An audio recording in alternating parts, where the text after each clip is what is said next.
All right, we're recording. Okay, welcome everybody. My name is Mr. Hancock. I know we missed last Monday. We just had a recording that just kind of went out.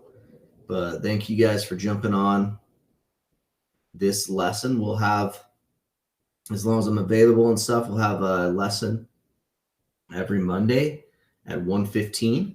And I like to get going exactly on time because hey, if those that are on time, they should, you should get some kind of benefit, right?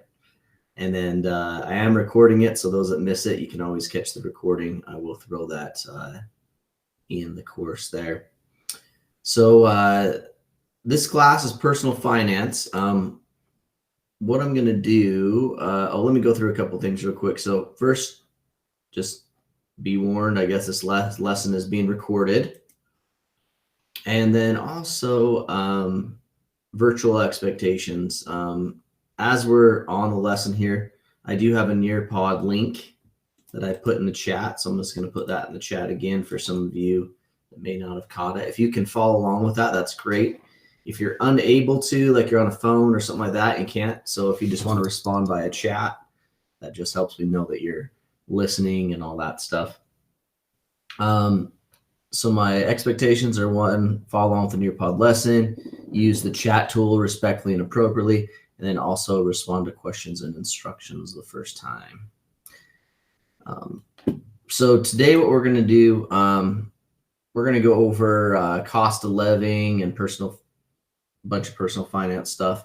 But since this is your first course, our first live class with me, let me just kind of go over some things. So we got on the front page here, I'll put the calendar up.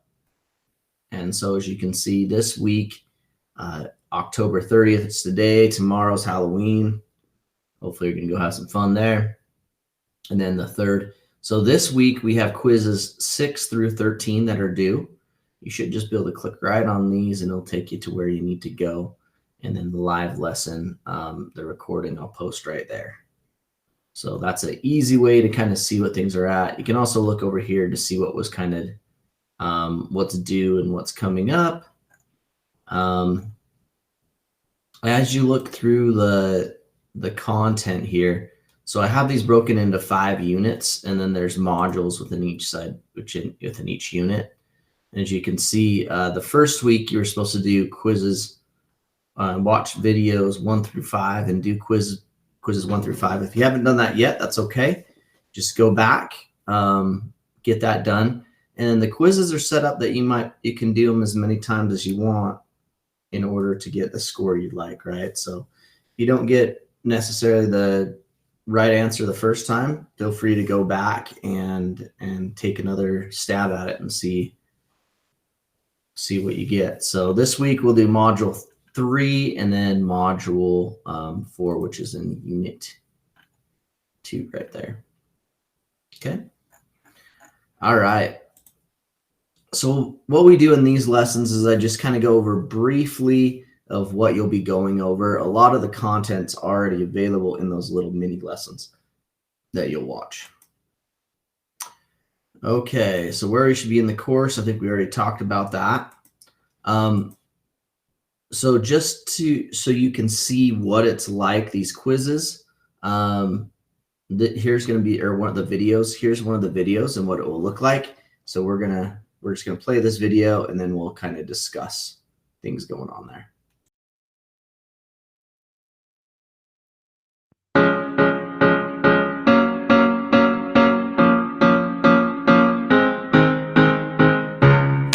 A financial planning process involves figuring out where you'd like to be, where you are, and how to go from here to there.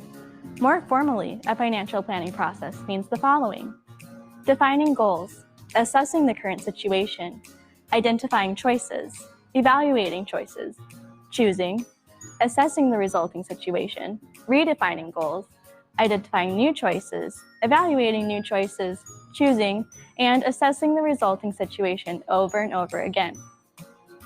Personal circumstances change and the economy changes, so your plans must be flexible enough to adapt to those changes, yet be steady enough to eventually achieve long-term goals. Defining goals. Figuring out where you want to go is a process of defining goals. You have shorter term 1 to 2 years, intermediate 2 to 10 years, and longer term goals that are quite realistic, and goals that are more wishful. Setting goals is a skill that usually improves with experience. According to a popular model, to be truly useful, goals must be specific, measurable, attainable, realistic, and timely, or SMART. Short-term goals include things like saving money in an emergency fund, increasing savings, and reducing debt. Intermediate goals include things like saving for a down payment on a house, saving to buy a car with cash, paying off student loan debt, or saving for a big trip or purchase. Long-term goals include saving for retirement, paying off a house, and saving for college for your children or grandchildren. Goals change over time, and certainly over a lifetime. Whatever your goals, however, life is complicated and risky, and having a plan and a method to reach your goals increases the odds of doing so.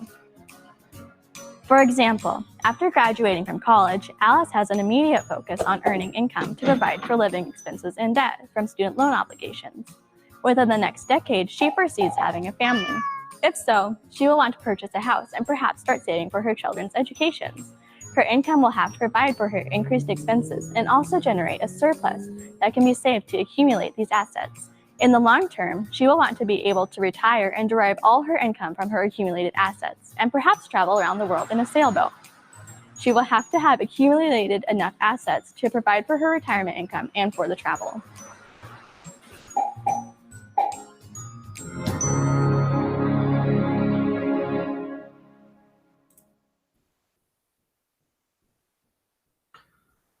All right. So it gives you little like go ahead things like that, like creating financial goals, short term, long term, all that kind of stuff. So I'm going to ask you guys some questions real quick. So what are some goals that you have set for yourself? So they could be, graduation or after graduation, or even little things you're working on right now, getting a scholarship, getting a car, getting your license. What are some goals you've set? Okay, somebody on the chat said college. Okay, somebody said an apartment with your boyfriend after college. Okay, buying your first vehicle. Very good. College, good.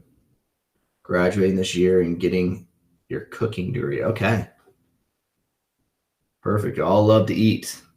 You all love to go out to eat. So there. College, good.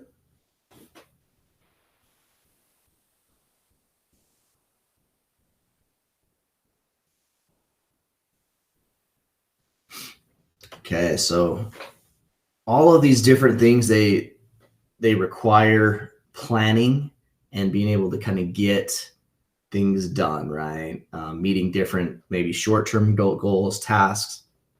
If you're looking at graduating this year or whatever, you got to go on there and maybe work with your counselor or get on your graduation plan and say, hey, I need to take these classes. I may have to take these extra classes to try to get caught up, to get things going. But they all require those different plans. What short-term goals do you have, right? We kind of talked about those a little bit.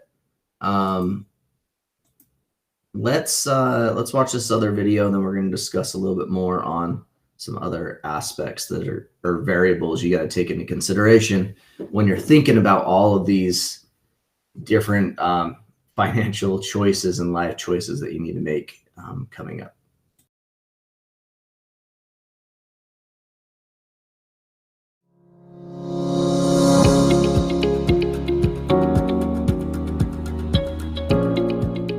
What is the cost of living? Cost of living is the amount of money needed to sustain a certain level of living, including basic expenses such as housing, food, taxes, and healthcare. Cost of living is often used to compare how expensive it is to live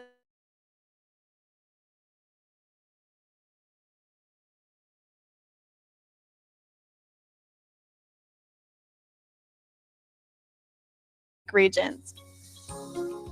Cost of living can be a significant factor in the personal wealth accumulation because a smaller salary can go further in a city where it doesn't cost a lot to get by, while a large salary can seem insufficient in an expensive city. According to Mercer's 2015 Cost of Living Survey, cities with the highest cost of living standards included Tokyo, Osaka, Moscow, Geneva, Hong Kong, Zurich, Copenhagen, and New York City. U.S. cities with a high cost of living as of 2015 included Honolulu, Los Angeles, Washington, D.C., and San Francisco. A cost of living index compares the cost of living in a major city as compared to the corresponding metropolitan area. The index incorporates the expense of various components that comprise basic human needs, creating an aggregate measure to which new entrants into the workforce may refer. As college graduates weigh employment alternatives and currently employed job seekers consider relocation, the index provides an informative snapshot of rental, transportation, and grocery costs.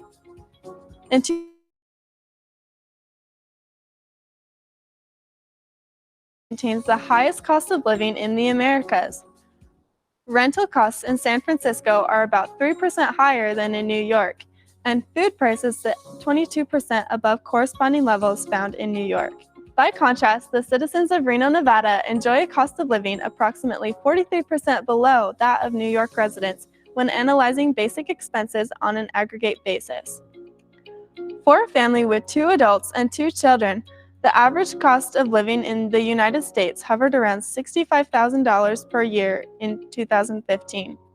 The figure does exclude discretionary spending on non-essential goods and services such as leisure, entertainment, and luxury items.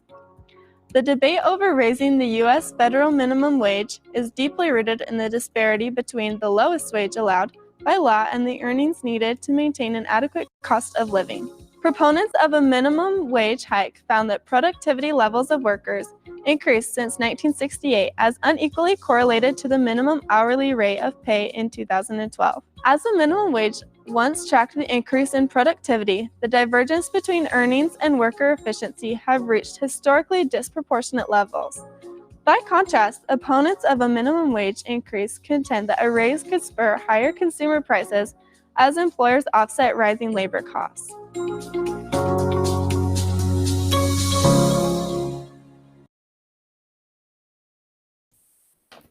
All right, so this is something that people don't take into consideration a lot is basically the cost of living of how much it costs to live in one place or another. So I'm going to put in the chat there. There's this website called Nerd Wallet. And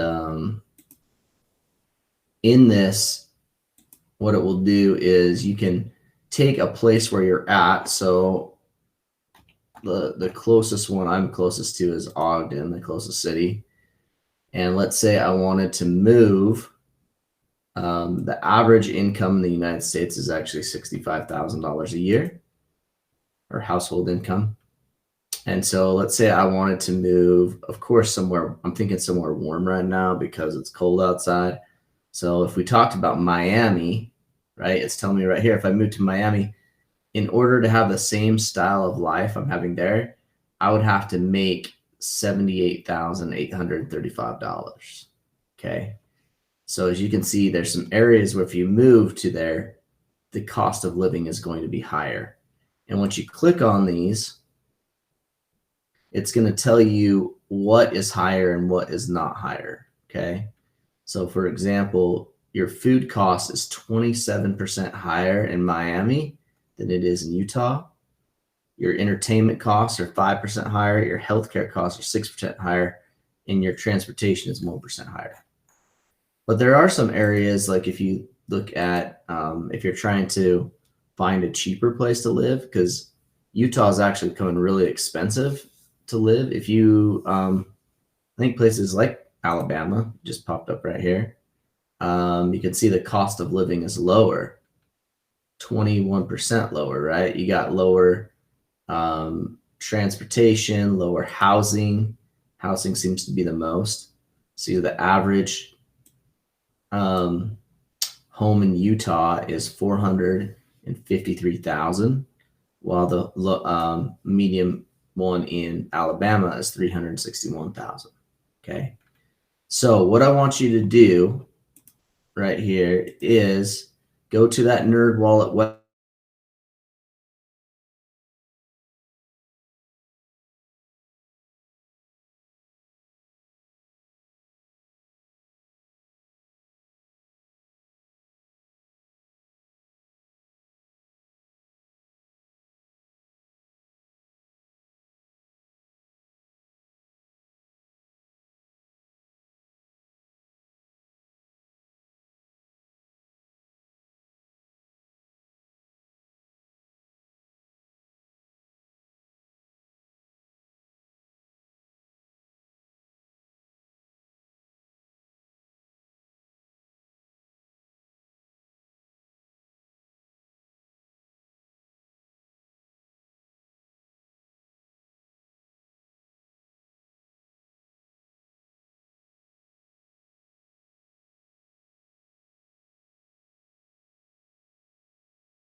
Hey guys, can you hear me? I'm back now.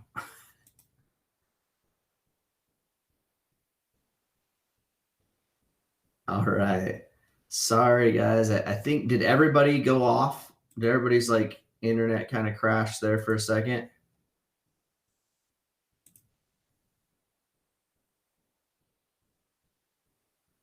Nope, it was just me. Okay. Well, anyways, I'm glad that those that were still working on there, but 15% lower in Casper, San Diego lower, higher in Los Angeles. So you can kind of see what those kind of things are, but it's kind of cool to do that. But really, that's really all I had for you. So luckily it hit out at the very end of class there. But if you have any questions, I will stick around to answer any of those coming more. But yeah, if you can just go there, and if you forgot to do the first part of it, you can always go back and do it and get the score you want. And if you'd like to move ahead in the class, you can move ahead in the class, get it done sooner. So, okay, well, I'll stop the recording and then stay around for any questions.